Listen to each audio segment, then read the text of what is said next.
An experiment goes horribly wrong, triggering unforeseen consequences. An explosion during a failed experiment at the Black Mesa Research Facility rips open a portal to an alien world. Physicist Gordon Freeman survives, but must now battle both aliens and government forces to save humankind before the Earth is overrun. Old game rises here. How Half-Life 1998 was a memorable game to this day and age, and as a game developer, what can we learn from it?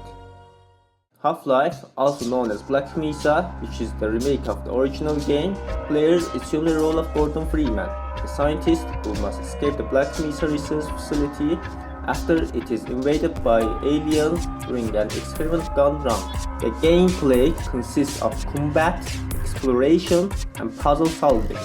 Before development of this game, that time shooting games were not so flexible. Usually consists of target shooting, which moves the player through a level on a fixed path, and first-person shooter. As they evolved away from the use of light guns, the player came to represented by an on-screen avatar, usually someone on the bottom of the screen who could move and avoid enemy attacks while returning fire. These sorts of shooters almost always use horizontal scrolling to the right to indicate level progression, with enemies appearing in waves from predistant locations in the background or from the sides. As light gun games and rail shooters became more dominant and started to make use of scrolling backgrounds such as Operation Wolf, or fully 3D backgrounds such as the Time Crisis or House of the Dead series. However, Valve was disappointed with the lack of innovation in the FPS genre and aimed to create an immersive world rather than shooting gallery. Unlike other games of the time, the player had almost uninterrupted control of the player character, and the story is told mostly in scripted sequences rather than cutscenes.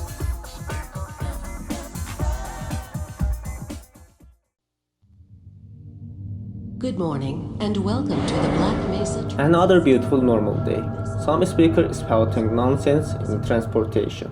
Going to work as always, but today exception of being Looks like you're running late. the entrance guard welcomes warmly and simulating the noise of transport door. Entering the facility, blue screen of death can be seen in all on the systems. Roaming around the place, getting suited up and heading toward laboratory to get the crystal sample tested, despite oblivious to the consequences of the research. Everything seems normal before taking the crystal to the center.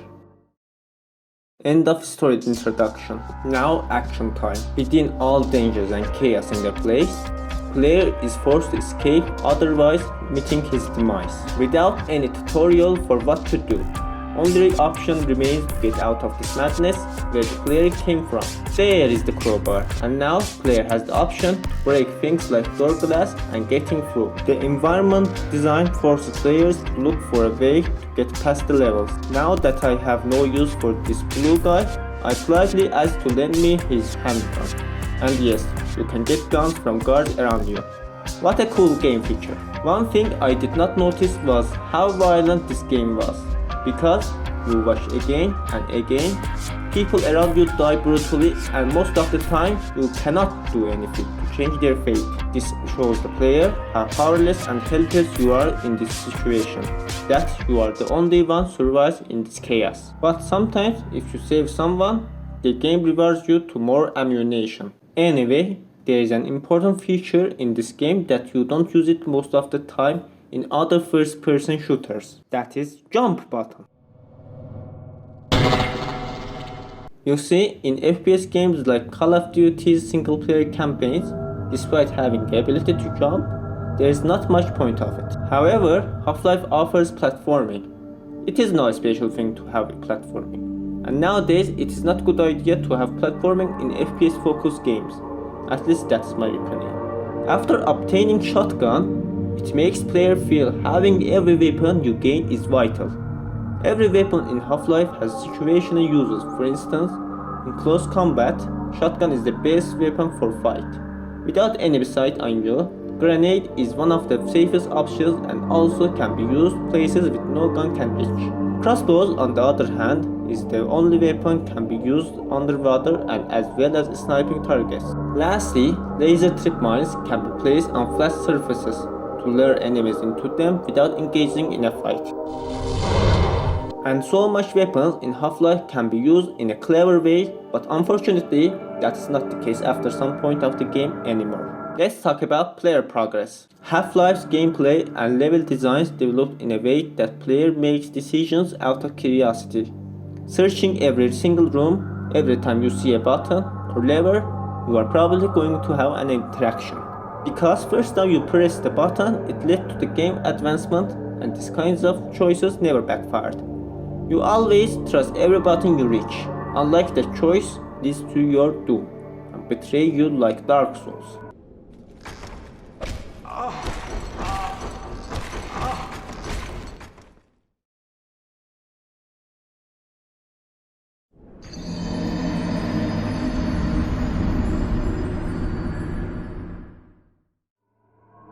The seeking system. Our brain rewards us for good behavior. The neuroscientist Jaak Panksepp named this system the seeking system, which made up one of the 7 basic emotional functions of the brain, alongside other functions like fear, panic, and play. The seeking system is the thing that encourages us to explore, forage, and go beyond our comfort zone.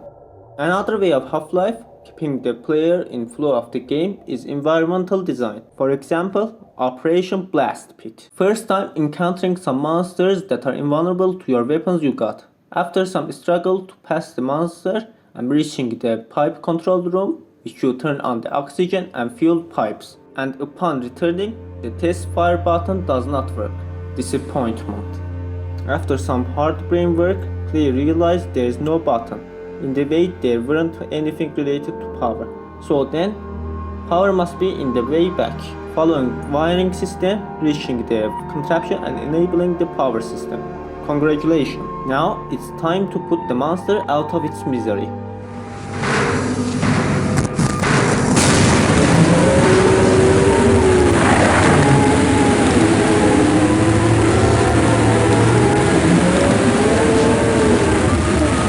And obviously go to the next section. There are a lot of this kind of environmental design approach throughout the game. Every time the player reaches an area, the game autosaves. But it's not reliable because of that. There is manual way to save wherever and whenever the player desires. But what if only autosaves exist in the game? More a player gets far away from the place of autosave, more they become cautious of their situation and avoid using the methods they want to pass the areas.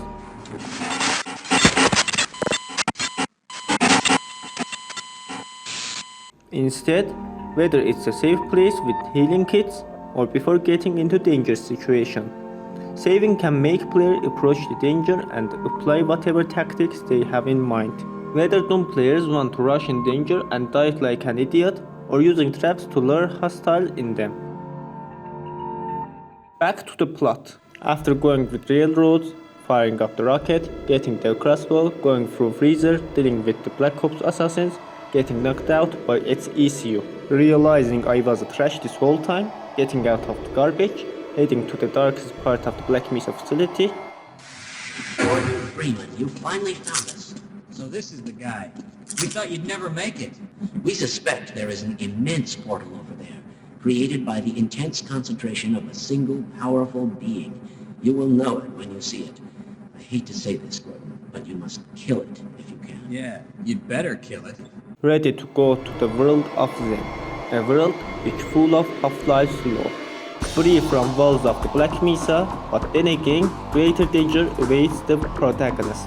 But at least a new change which brings new fun environment for players to explore. Going through the hardship of harsh atmosphere, eliminating the monsters in the way, taking Zane's famous cold bath, again the process of eliminating, and finally reaching to the world's end, only to find the strange teleportation orb. At last, we meet Nihilin, the supreme leader and antagonist of Half-Life. There, Gordon confronts the Nihilin, the entity maintaining the reef, and destroys it. Gordon is summoned by the mysterious G-Man, who has been watching his progress in Black Mesa. The G-Man commends him and explains his employer's wish to employ Gordon. If Gordon refuses, he is teleported to an area full of alien soldiers to be killed immediately, which is bad ending. If Gordon accepts, the G-Man congratulates him, places him into stasis to await his next assignment. Wisely done, Mr. Freeman. I will see you up ahead. Half-Life 2. Just joking, I am not going to cover that in this video. Maybe in future videos. Half-Life 1998 was an important turning point in video game history, which led the Valve to its future games such as Counter-Strike series, Half-Life series, other Valve games, and of course the most important of all, Steam. Also, don't forget to hit that like button to support the video and subscribe if you're interested for my future contents. Thanks for watching, see you next time.